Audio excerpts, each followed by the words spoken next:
défenseur. Donc, c'est un heureux mélange des deux. Je pense pas que Piquet Souban était critiqué sur son game défensive en général, mais c'est parce que quand tu crées trop de revirements, puis ton plus-minus, ton ratio plus et moins est vraiment bas, ben c'est là que tu peux critiquer la game de défenseur. C'est ça. Mais est-ce que, dans le fond, parce que est-ce que des joueurs comme ça, je sais pas c'est quoi ton opinion sur je sais que le joueur qui sont allés chercher, le Weber, ça a l'air que c'est un joueur excellent aussi, mais est-ce que dans le fond, il y avait trop qui était sur les épaules de ce joueur-là? Parce que moi, je comprends pas nécessairement quand je vois une game de hockey, puis justement, je suis pas un spécialiste, mais ça me semble, oui, être une game de détails, mais ça me semble aussi des fois être, des buts, un petit peu des hasards, un peu. Là. Hier, pour des raisons inconnues, je me suis ramassé devant la game des Canadiens contre les Flames.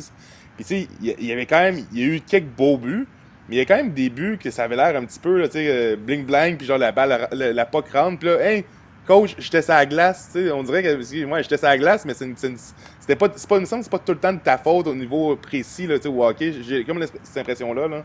Ben, c'est sûr et certain que c'est au bout de la saison que tu vas t'en rendre compte. Hein? À moins 22, t'as beau dire que c'est pas de ta faute, à un moment donné, quelque part que t'étais souvent sur la glace quand l'équipe marque des buts. Tu sais. Donc, oui, ça va arriver des choses que tu peux rien contrôler. Tu sais. On contrôle ce qu'on peut contrôler bien souvent, puis dans tout l'espace, c'est pareil. On contrôle nos deux petites bottines, puis les choses qu'on peut contrôler, les arbitres, on les contrôle pas, tout ce qui est l'environnement externe. Par contre, ces choses-là, les petits détails, on peut les contrôler. Là, ça peut arriver un match où tu te fais planter 3 buts, puis Ouais. tu peux rien y faire. Tu peux rien y faire. Mais là, si on revient à l'échange Subban-Weber, grosso modo, c'est que Weber amène autant d'attaques que Subban, moins spectaculaire, mais beaucoup plus fiable défensivement. Par contre, la fenêtre va être d'environ 2 à 3 Ouais, ans. Dans cette fenêtre-là, le Canadien n'a pas gagné la Coupe Stanley, l'échange va être un flop. Ça c'est n'aura ça. pas réussi aux Canadiens. Parce que Subban va être spectaculaire comme ça pendant encore 7, 8, 9, 10 ans. Un défenseur prend son pic aux alentours de 28, entre 28 et 30 ans. OK? Donc, Subban a encore beaucoup de bons devant lui. Puis il apprend à jouer défensivement. Donc, ça va être un joueur spectaculaire. Mais pour l'instant, dans un short time, dans une courte vitrine, c'était l'échange à faire. Je comprends. Mais pourquoi, puis juste revenir à ça, comment ça qu'un attaquant, ça va être plus jeune un petit peu son pic, puis un défenseur, ça va être plus vieux? C'est à cause que c'est les angles qu'il faut que tu comprennes? Il y a des choses que c'est difficile à comprendre quand on est plus jeune ou quoi?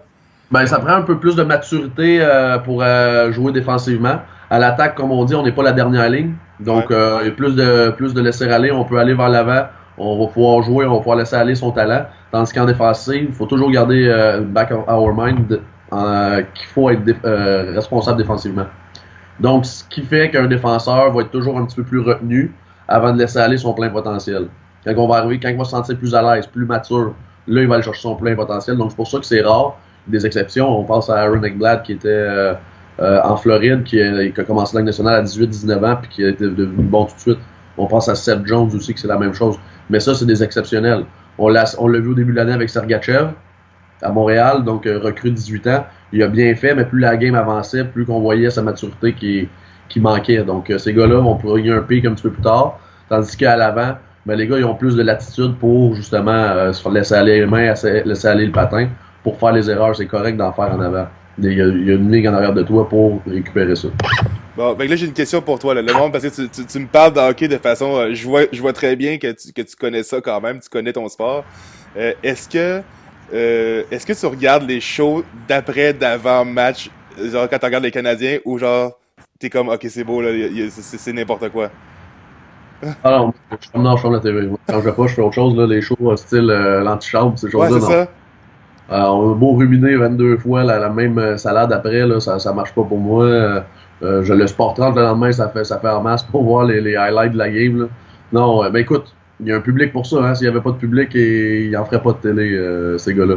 Mais il y a du monde qui écoute ça, puis c'est correct, mais ça me parle pas du tout. Pas du Ok. tout. Pas du Non, mais c'est ça, parce que moi, disons, j'ai de la misère à écouter plus qu'une minute, là, parce que je comprends. Des fois, exemple, au hockey, je comprends pas.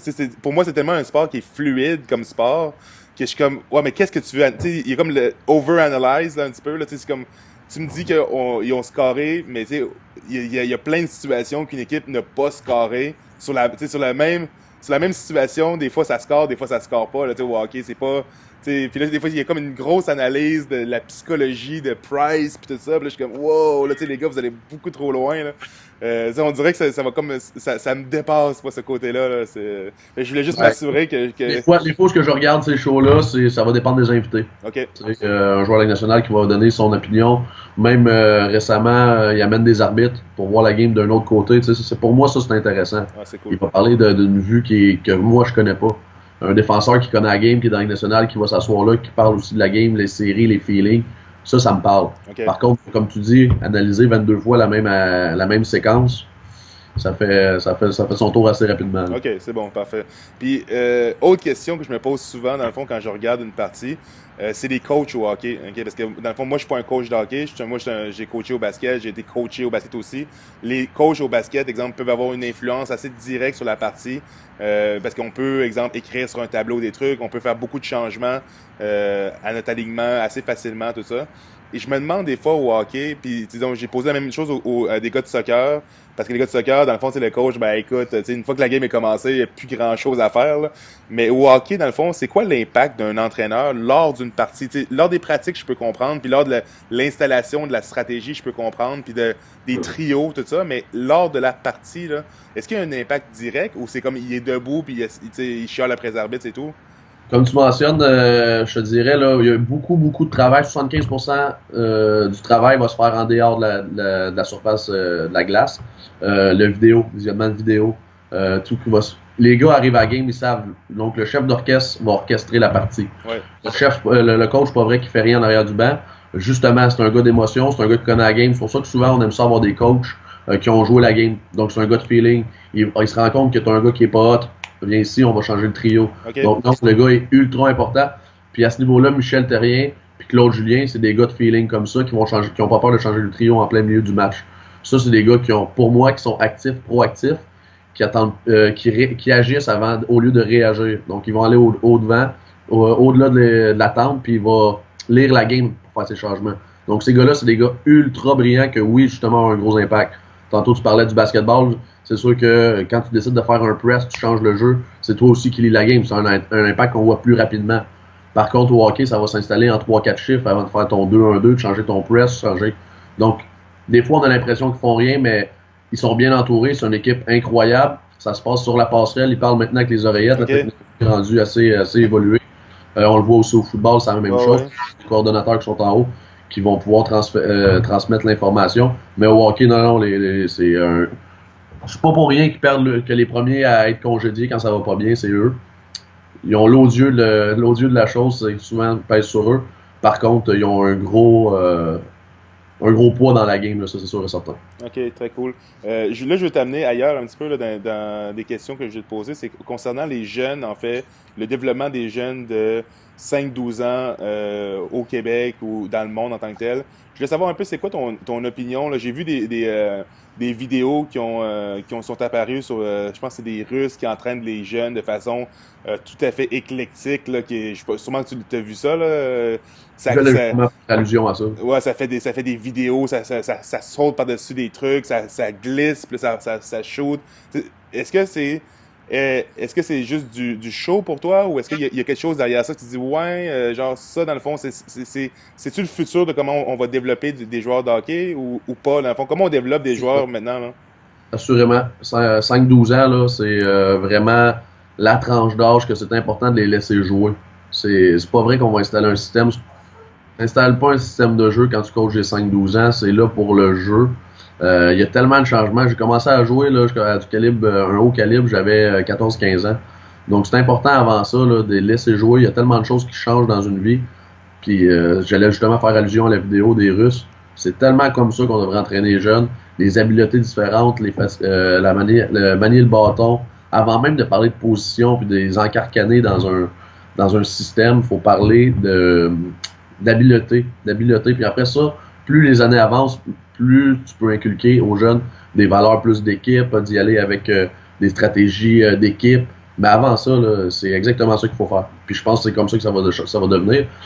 Le pourquoi que ça se fait pas ici au Québec, les coachs de Hockey Québec versus Hockey Canada sont peu ou pas rémunérés. Donc c'est souvent des parents, c'est souvent quelqu'un sur le bord, sur sa slide qui va venir donner les pratiques.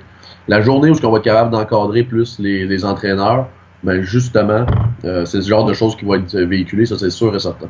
OK, puis là, je vais t'amener, dans le fond, c'est ma transition vers une des dernières questions que je vais te poser pour aujourd'hui.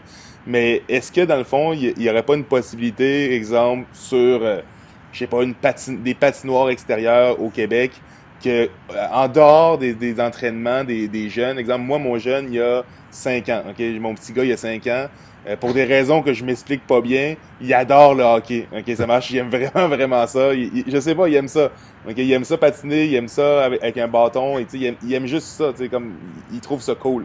Et je me demandais, il n'y aurait pas une façon, à un certain moment, qu'il soit pas obligé d'être dans une équipe tout le temps de hockey pour faire du hockey, mais qu'on puisse avoir des patinoires, justement, extérieures, qui a ce genre d'entraînement-là, vrai. Parce que, en tout cas, moi, je me suis assigné avec quelqu'un sur ça. Je me suis dit, mais OK, c'est peut-être pas du hockey de haut niveau faire ça, mais crime, ça a l'air le fun en maudit. Disons, pour des jeunes, je vois mon jeune de 6-7 ans qui fait ça, là, le samedi après-midi, à patinoire extérieure.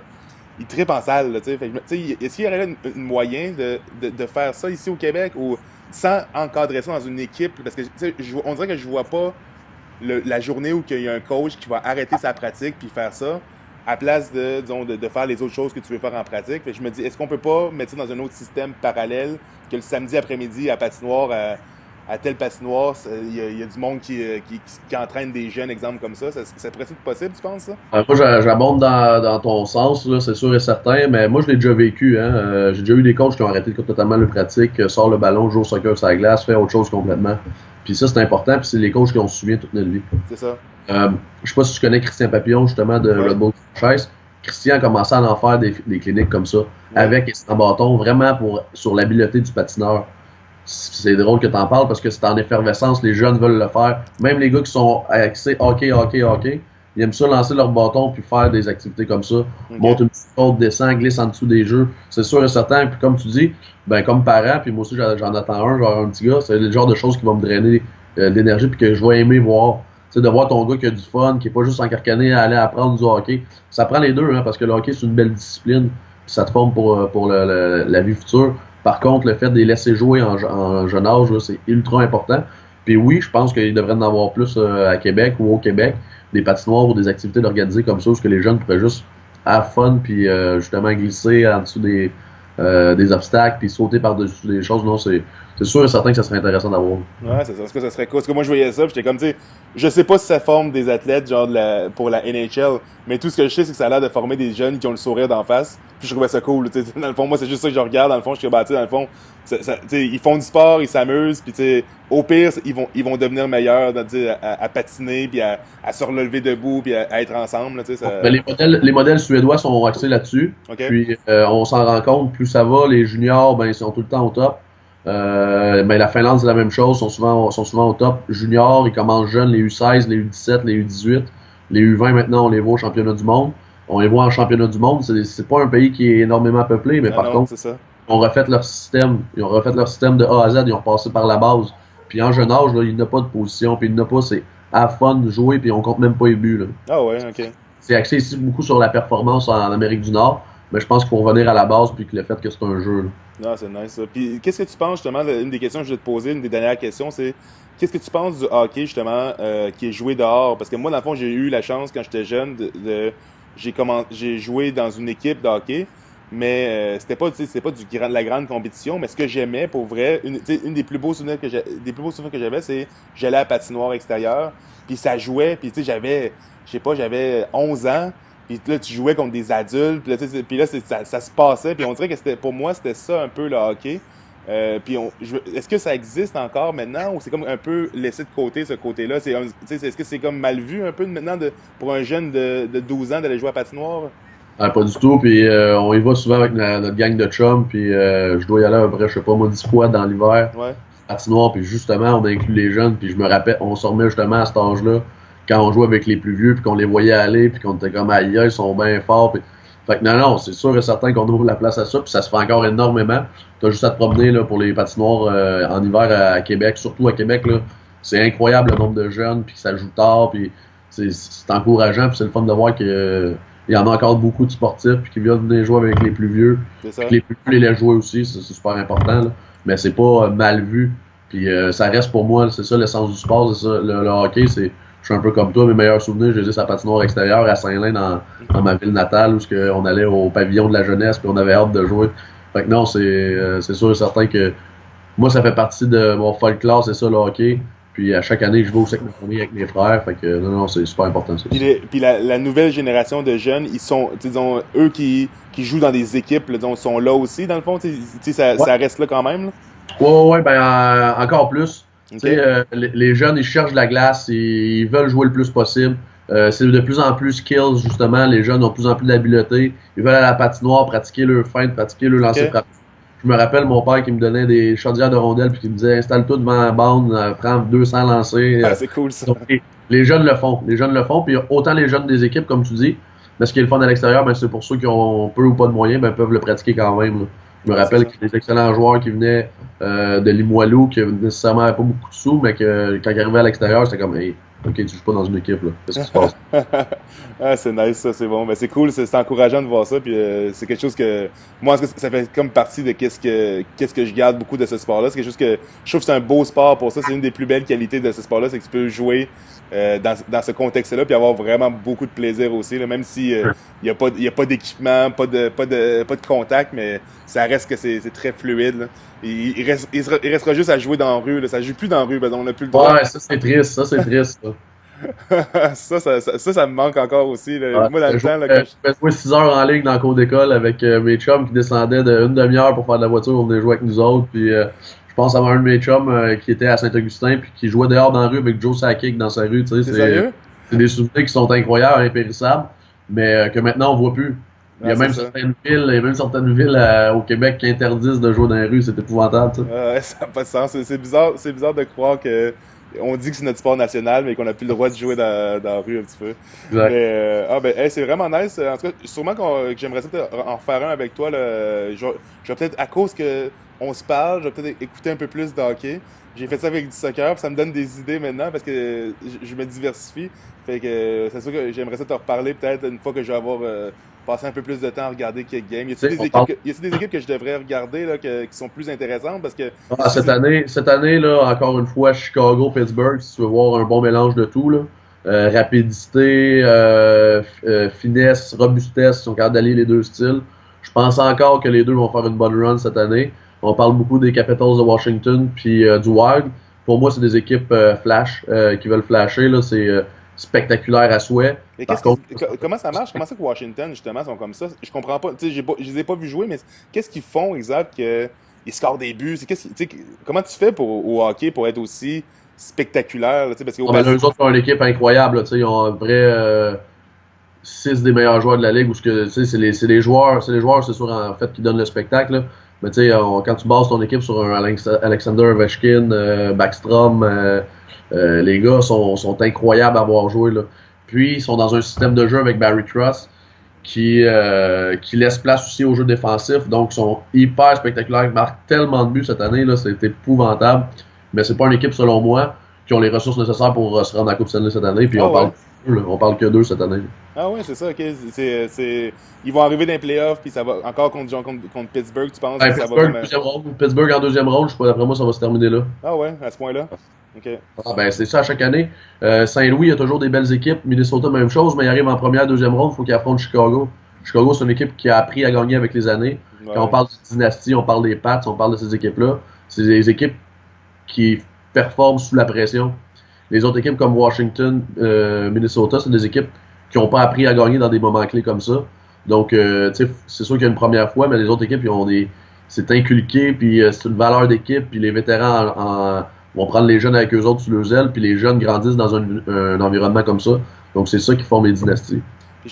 On finit avec, tu me parlais de Pittsburgh puis de Washington, là, la fameuse comparaison Crosby avec Ovechkin, mais c'est qu'est-ce qui fait que Crosby, il est Crosby, là, donc, parce que dans le fond, si je le rencontre dans la rue ici, là, on marche, là, il va avoir l'air de monsieur, madame, tout le monde, ce gars-là. Là, genre, si je le rencontre à Place Laurier, là, genre, je me rends pas compte qu'il existe, là. Mais comment ça que ce gars-là, genre, il l'a? c'est quoi l'affaire, genre, au hockey, genre, parce que c'est pas ils sautent pas plus haut que moi, ils courent pas plus vite que moi, là, c'est comme... Son IQ, son hockey IQ qu'on dit, là, ça se donne pas. Écoute, si tu l'as, c'est inné. Lui, l'analyse d'un match, là, l'analyse d'un jeu, il est toujours, quand on dit qu'un joueur est toujours bien placé à la bonne place, il est à la bonne place, non. Il lit la game, il sait comment placer, où est-ce que le rebound va sortir, quel joueur va avoir la rondelle. Son IQ hockey est tellement élevé qu'il fait en sorte que c'est un joueur au-dessus des normes. Comme tu dis, c'est sûr qu'il est spectaculaire, là, c'est un bon joueur de hockey, mais un peu comme on parlait tout à l'heure, c'est un two-way player, c'est le premier revenu dans sa zone, il est conscient défensivement, il s'attarde aux petits détails. Tu regarderas les entraînements ou si tu as la chance de le voir ou tu cherches un peu sur Internet, il est toujours le dernier sorti de la patinoire. Il est toujours dans les petits détails. Il pourrait là, prendre ça relax, puis il veut toujours s'améliorer, puis c'est ça qui fait en sorte la différence entre un excellent joueur et un bon joueur de hockey. C'est ça, ok. Mais je vais regarder un petit peu plus. Mais c'est sûr que au soccer aussi, on me parlait de ça, les gars de soccer. Puis je pense que moi, le soccer et le hockey, je compare ça beaucoup au niveau d'apprendre le positionnement, justement. Puis des joueurs comme ça, justement, c'est que nous, quand tu regardes des highlights, ben, tu vois juste Crosby en train de faire des affaires vraiment cool, mais tu te rends pas compte des fois que c'est les 20 secondes d'avant qui ont fait qu'il y a eu la POC à cet endroit-là, exemple. La façon qu'il se déplace, fait que je vais regarder un petit peu, c'est des choses que je vais regarder. Le Golden Goal qu'ils ont fait aux Olympiques, Crosby, le jeu était destiné pour lui. C'était un jeu pratiqué, il savait où se positionner, il savait où la rondelle allait sortir, il savait que son gars, il s'est jamais posé de questions, c'est Jerome Megan-là va gagner son combat sur le bord de la rampe, puis il va me le redonner ici, puis moi je vais prendre le tir. Tout, c'est des jeux de détails, ça va tellement vite, la game est tellement rapide, mais quand tu as une intelligence du sport comme ça, ben c'est ça qui fait en sorte que tu étais au-dessus de la mêlée. Bon, ben c'est cool. Ben merci Julien. Aujourd'hui, tu viens de m'éclairer sur le hockey. C'est toujours bon, parce que des fois, on entend tellement parler au Québec de hockey, mais pas tout le temps de cette façon-là. Fait que ça fait du bien, des fois, d'entendre un discours différent, mais qui parle du hockey de monde passionné aussi. Tout le monde est passionné, je pense, mais des fois, je pense que ici, on entend beaucoup parler des Canadiens aussi, fait que des fois, on l'échappe un petit peu là, d'entendre parler de la globalité. Je trouve ça intéressant aussi. Ben, c'est sûr que je suis un gros fan des Canadiens aussi. Je suis de la région de Montréal. Par contre, je suis un gros fan de la game. C'est ça. Comme tu dis, moi, je peux regarder un match Islanders Flyers un mardi soir, puis je triple. J'apprécie la game, j'apprécie les beaux jeux. Ma blonde, elle aime moins ça, là, que je suis tout le temps dans le hockey, mais sinon, non, c'est ça. Je suis un fan de la game à la base. Mais comme tout le monde, c'est important de faire d'autres sports. J'ai joué au basket au secondaire, les 5 ans à mon école secondaire. Je suis un fan de plein d'autres sports, mais c'est important de toucher à autre chose et d'en regarder. Là, le March Madness commence, là, je me tasserai plus devant la TV. Je suis un fan de basket aussi. Donc, c'est ça, c'est important. Peu importe le type de sport que tu fais, c'est de faire autre chose justement pour te faire apprécier les choses que t'aimes des autres sports puis les choses que t'aimes dans ton sport aussi. Ouais, c'est cool. Ben, si t'aimes le basket, t'iras voir... si t'aimes le monde qui a des gros IQ, t'iras voir le gars qui s'appelle Lonzo Ball. Il joue à UCLA. Fait dans le March Madness, il va être là. C'est pas un joueur qui va scorer 40 points, mais c'est un joueur que... moi, ça fait quelques fois que je le vois jouer, là. Son cerveau, man, ça fonctionne. Fait que, tu iras voir ça. Quand tu vas à UCLA, regarde la télé, c'est un garde de 6 pieds 6. Vraiment spécial. C'est spécial à voir jouer. Ouais, merci pour le cue, je vais le mettre sur mon bracket. Parfait. Puis si tu vois des bonnes games de hockey que je devrais écouter, là, ben, tu me les enverras. Peut-être que je vais écouter une période de temps en temps. Présentement, c'est le meilleur hockey que tu vas avoir le droit de l'année. C'est la run pour les playoffs. L'équipe se donne à 100%. C'est du beau hockey. L'équipe à voir présentement aussi, Toronto, qui essaie de faire les séries depuis tellement longtemps. Mais sont excitants à voir jouer. Plein de jeunes, ils mettent beaucoup l'emphase sur la jeunesse. Les Nylander, les Matthews, les Marner. Sont excitants à voir jouer. Vraiment, là, de ce temps-ci, c'est l'équipe à voir. Bon, ben c'est bon, je vais checker ça. C'est parfait. Merci bien. Merci d'être venu au podcast Ball Down Live, puis on s'en reparle. All right, man. Salut, chum. Salut. Oui, il y a tellement de choses qui changent dans une vie. Puis j'allais justement faire allusion à la vidéo des Russes. C'est tellement comme ça qu'on devrait entraîner les jeunes. Les habiletés différentes, manier le bâton. Avant même de parler de position puis de les encarcaner dans un système, il faut parler d'habileté. Puis après ça, plus les années avancent, plus tu peux inculquer aux jeunes des valeurs plus d'équipe, d'y aller avec des stratégies d'équipe. Mais avant ça, là, c'est exactement ça qu'il faut faire. Puis je pense que c'est comme ça que ça va devenir. Le pourquoi que ça se fait pas ici au Québec, les coachs de Hockey Québec versus Hockey Canada sont peu ou pas rémunérés. Donc c'est souvent des parents, c'est souvent quelqu'un sur le bord, sur sa slide, qui va venir donner les pratiques. La journée où on va être capable d'encadrer plus les entraîneurs, ben justement, c'est ce genre de choses qui vont être véhiculées, ça c'est sûr et certain. OK, puis là, je vais t'amener, dans le fond, c'est ma transition vers une des dernières questions que je vais te poser pour aujourd'hui. Mais est-ce que, dans le fond, il n'y aurait pas une possibilité, exemple, sur, je sais pas, des patinoires extérieures au Québec, que en dehors des entraînements des jeunes, exemple, moi, mon jeune, il y a 5 ans, OK? Mon petit gars, il y a 5 ans. Pour des raisons que je m'explique pas bien, il adore le hockey. OK, ça marche, il aime vraiment, vraiment ça. Je sais pas, il aime ça. OK, il aime ça patiner, il aime ça avec un bâton, et il aime juste ça, comme il trouve ça cool. Et je me demandais, il n'y aurait pas une façon, à un certain moment, qu'il soit pas obligé d'être dans une équipe tout le temps de hockey pour faire du hockey, mais qu'on puisse avoir des patinoires, justement, extérieures, qui a ce genre d'entraînement-là, vrai. Parce que, en tout cas, moi, je me sostinais avec quelqu'un sur ça. Je me suis dit, mais ça, OK, c'est peut-être pas du hockey de haut niveau faire ça, mais crime, ça a l'air le fun en maudit. Disons, pour des jeunes, je vois mon jeune de 6-7 ans qui fait ça, là, le samedi après-midi, à patinoire extérieure, il trippe en salle, là, est-ce qu'il y aurait un moyen de faire ça ici au Québec, ou sans encadrer ça dans une équipe? Parce que, on dirait que je vois pas la journée où il y a un coach qui va arrêter sa pratique puis faire ça, à place de faire les autres choses que tu veux faire en pratique. Fait que je me dis, est-ce qu'on peut pas mettre ça dans un autre système parallèle, que le samedi après-midi à patinoire, à telle patinoire, il y a du monde qui entraîne des jeunes, exemples comme ça. Ça pourrait être possible, tu penses, ça? Moi, j'abonde dans ton sens, là, c'est sûr et certain, mais moi, je l'ai déjà vécu. J'ai déjà eu des coachs qui ont arrêté totalement leur pratique, sort le ballon, joue au soccer sur la glace, fait autre chose complètement. Puis ça, c'est important, puis c'est les coachs qui on se souvient toute notre vie. C'est ça. Je sais pas si tu connais Christian Papillon, justement, de Red Bull Franchise. Christian a commencé à en faire des cliniques comme ça, avec et sans bâton, vraiment sur l'habileté du patineur. C'est drôle que tu en parles parce que c'est en effervescence, les jeunes veulent le faire. Même les gars qui sont axés hockey, ils aiment ça lancer leur bâton puis faire des activités comme ça. Monte une petite côte, descend, glisse en dessous des jeux.